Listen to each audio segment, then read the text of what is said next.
Gemini fan मैसनदीप। तो friends आज हम सीखेंगे रैम के बारे में, राइट। रैम को हम बाय सॉफ्टवेयर और बाय फिजिकल भी अध्ययन करेंगे, राइट।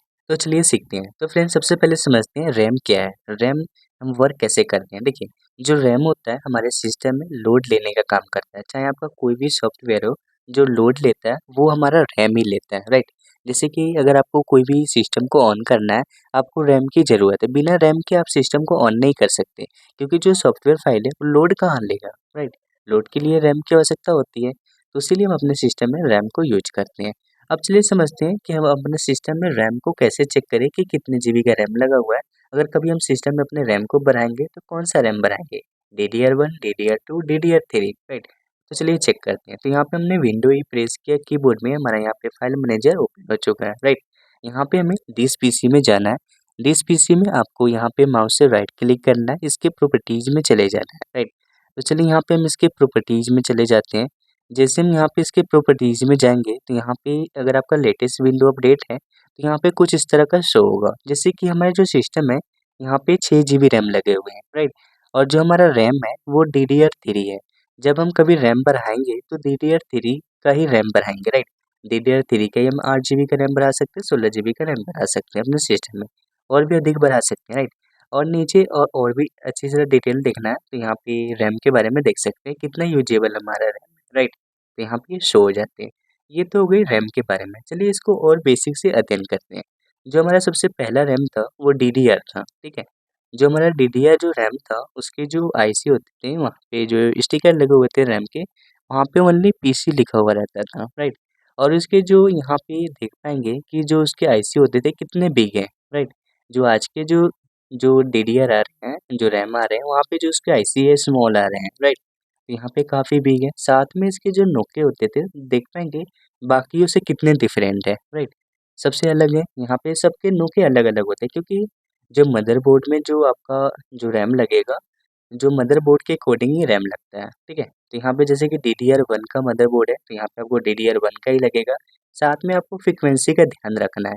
जो फ्रीक्वेंसी कहने का मतलब है आपका रैम का स्पीड। जितनी अच्छी फ्रीक्वेंसी होगी उतना रैम आपका अच्छा वर्क करेगा, उतना ही सिस्टम आपका और तेज चलेगा, राइट, फास्ट वर्क करेगा। तो क्या होता है ना, कभी-कभी आप जब शॉप पे जाते हैं तो आपके जो कम स्पीड का जो रैम फ्रीक्वेंसी दे देता है रैम, राइट, जिस कारण क्या होता है आपके जो सिस्टम में स्लो चलते हैं, राइट। तो ये आपको ध्यान रखना है। जब भी आप रैम को खरीद रहे हैं तो आपको ज़्यादा फ्रीक्वेंसी के रैम लेना है, राइट, जो भी आप ले रहे हैं। तो यहाँ पे जैसे कि हम DDR1 को देख लिए, उसी तरह हम DDR2 को देखते हैं। जैसे हमारा जो DDR2 आया, जैसे ही DDR2 थोड़ा डेवलप हुआ तो यहाँ पे देख पाएँगे इसके जो IC है वो स्मॉल हो चुके हैं। साथ में इसके जो नोक है यहाँ पे काफ़ी डिफरेंट है, राइट। पहले इसके जो नोक थे कहाँ पे थे, राइट, अब देखिए यहाँ पे कहाँ पे आ चुके हैं, राइट। और साथ में जो यहाँ पे पहले PC लिखा हुआ रहता था, तो यहाँ पे अभी PC2 लिखा हुआ है, राइट। साथ में हमने देखा जैसे ही DDR2 आया है, तो इसकी जो रैम की फ्रीक्वेंसी है, रैम की फ्रीक्वेंसी में इंक्रीजमेंट हुआ है, राइट। जो DDR2 में कम फ्रीक्वेंसी के रैम होते थे, DDR2 आते ही चेंज हो गए हैं, राइट। यहाँ पे अब क्या करेंगे, जैसे ही आपका जो DDR2 है, यहाँ पर भी आपको ध्यान रखना है। जब भी DDR2 का रैम लेने जा रहे हैं तो कोशिश कीजिए जो ज़्यादा फ्रीक्वेंसी का जो रैम है आप उसे ही अपने सिस्टम में लगाइए, राइट। कम फ्रीक्वेंसी का लगाएंगे तो आपका जो सिस्टम है वो काफ़ी स्लो वर्क करेगा, राइट। तो यहाँ पे DDR2 को भी हमने अध्ययन कर लिया। अब चलिए समझते हैं कि DDR3 क्या है, राइट। जो DDR3 है यहाँ पे हमारे सिस्टम में भी DDR3 लगा हुआ था, राइट। अब यहाँ पे जो इसके रैम होते हैं इसके कवर में भी आपको PC3 लिखा हुआ मिल जाता है। साथ में इसके नोके देखेंगे, जो इसके नोक है यहाँ पे काफ़ी डिफरेंट है, राइट। यानी कहने का मतलब है मदरबोर्ड अगर DDR3 सपोर्ट लेता है तो वहाँ पे आप DDR2 को नहीं यूज कर सकते, ना ही 1 को, ना ही 4 को यूज कर सकते हैं, राइट। अब जो DDR3 है इसमें भी फ्रीक्वेंसी होता है रैम के, राइट। यहाँ पे डिफरेंट डिफरेंट टाइप के फ्रीक्वेंसी के रैम होते हैं, राइट। जैसे कि हमारे जो केस है यहाँ पे हमारा जो रैम लगा हुआ अपने सिस्टम में, यहाँ पे हमारा जो रैम है 12800 MBPS, यानी जो सबसे लेटेस्ट फ्रीक्वेंसी के रैम है ये हमारे सिस्टम में लगा हुआ है, राइट। तो यहाँ पे हम इसको फिजिकली अभी जस्ट ही अध्ययन करेंगे, राइट। तो यहाँ पे ये DDR3 हो गए।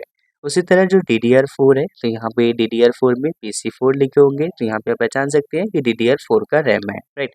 तो DDR4 की फ्रीक्वेंसी जस्ट ही हम यहाँ पे ऐड कर देंगे, राइट। या आप हमारे कमेंट को देख सकते हैं, वहाँ पे हम मेंशन कर देंगे, राइट। तो चलिए अब समझते हैं कि इसको फिजिकली कैसे देखते हैं। फिजिकली अगर आपको पास कोई रैम दे देता है, कहता है कि पहचानिए कि ये कौन से टाइप का रैम है, DDR1 है, DDR2 है, DDR3 है, DDR4 है, राइट।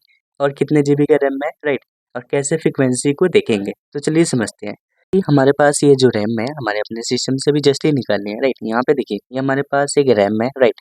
अब इस रैम को पहचानने के लिए हम कैसे पहचानेंगे कौन से टाइप का है, कौन से DDR1 है, DDR2 है, DDR3 है, राइट, और कौन सी कंपनी का है, कितने जीबी का है। तो चलिए हम इसे पहचानते हैं।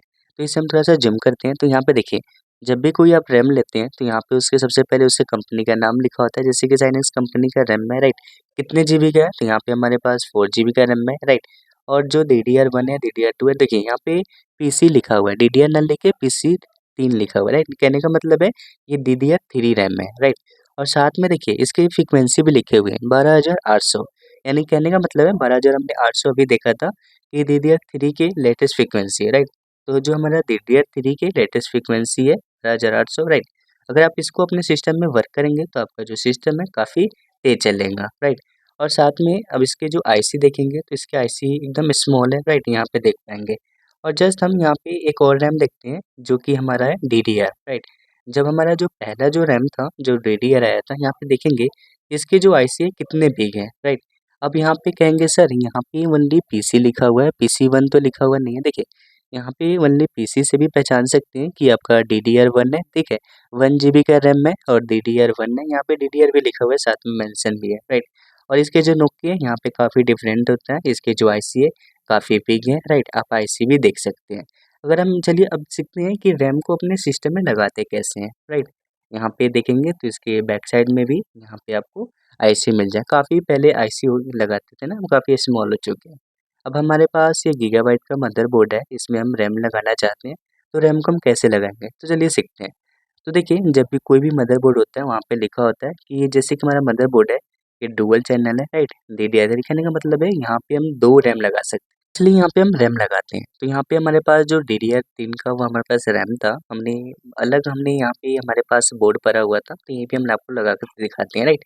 क्योंकि वायर होती है ना, जब हमारे जो PC होते हैं वहाँ पे ज़्यादा वायर है, तो आप बाहर अब अच्छी तरह से समझ पाएंगे। देखिए सबसे पहले हमने इसको ऑन कर दिया, जहाँ पे रैम लगाते हैं इसके जो नोक है इसको हमने ओपन कर दिया। देखिए अब यहाँ पे बना हुआ है कि आपका जो रैम है यहाँ पे स्लॉट बना हुआ है, जो नोक है एक नोक को दूसरे नोक में फँसाना है, राइट। जब ये फँस जाएगा तो आपको क्या करना है, हल्के हाथों से आपको रैम को प्रेस करना है। जैसे ही प्रेस करेंगे तो जो इसका रैम का कवर है इसको अटैच कर लेगा, यानी जो सिस्टम के साथ ये क्लोज हो जाएगा, यहाँ पे ये पकड़ बनने लगेगा, राइट। और साथ में ही जब आप रैम को अगर यहाँ पे उठाएंगे तो आपका जो पूरा मदरबोर्ड है वो उठेगा, राइट। तो यहाँ पे इस नोक के दोनों साइड से ये पकड़ बना लेता है, राइट। यहाँ पे अगर हम रैम को भी निकालें तो नहीं निकलेगा जब तक हम इसको नोके को ओपन नहीं करेंगे। तो चलिए यहाँ पे हम रैम को बाहर निकालते हैं। तो यहाँ पे हमने इस रैम को यहाँ से दोनों को ओपन किया और यहाँ से हम अपने रैम को बाहर निकाल दिया। आप कहेंगे सर ये जो हमारे पास DDR3 है, क्या हम यहाँ पे DDR1 रैम का यूज़ कर सकते हैं? तो चलिए हम आपको दिखाते हैं। यहाँ पे जैसे कि DDR1 है, राइट, यहाँ पे अगर हम इस रैम को यूज़ करेंगे तो देखिए यहाँ पे तो पहली बात इसके जो नोक है एक दूसरे से अलग है, काफ़ी डिफरेंट है। अगर बैठाएंगे ना तो क्या होगा, रैम क्रैक हो जाएगा। जब आपका जो नोक है अगर नहीं बैठता है तो कभी भी आपको ज़बरदस्ती नहीं बैठाना है, क्योंकि देखिए दोनों जो रैम होता है, जो मदरबोर्ड होता है, जिस रैम के लिए बना हुआ है उसी रैम को हम अपने मदरबोर्ड में लगाते हैं, राइट। यहाँ पे गलत लगाएंगे तो हो सकता है क्रैच आ जाए, राइट। तो फ्रेंड्स आज हमने सीखा किस तरह रैम को यूज करके बाई फिजिकल और साथ में सॉफ्टवेयर के थ्रू भी देखें। तो फ्रेंड्स अगर आपको हमारा चैनल पसंद है तो हमारे चैनल को सब्सक्राइब कर सकते हैं। साथ में हमारा जो चैनल है यहाँ पे आपको प्लेलिस्ट में जाना है, जितने भी कंप्यूटर के सेशन होंगे हम एक ही प्लेलिस्ट में सभी लेक्चर्स को यहाँ पे अपलोड कर देंगे, राइट। साथ में उनकी एक प्लेलिस्ट आपको यहाँ पे देखने को मिल जाएगा, और भी आप हमारे प्लेलिस्ट को देख सकते हैं, राइट। यहाँ पे काफ़ी कुछ चीज़ें देखने को मिलेगा। मिलते हैं नेक्स्ट वीडियो में नेक्स्ट टॉपिक के साथ। थैंक यू, जय हिंद।